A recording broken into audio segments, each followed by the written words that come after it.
Mawut kang katrajang ing dahana wadya sangkep kaprabon prang kang abramarkata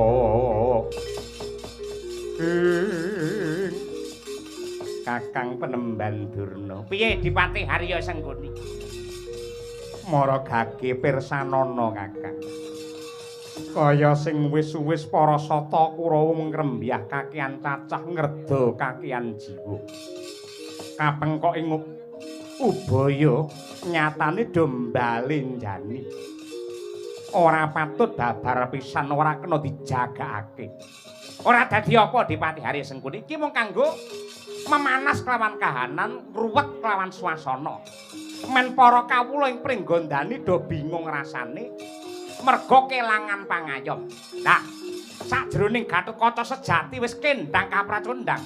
Iki mengko Gatotkaca gadungan sing bakal ngorek-orek jenenge Gatotkaca men putumu ning jangkar bumi kelakon panjangkane. Sasak yen ngene.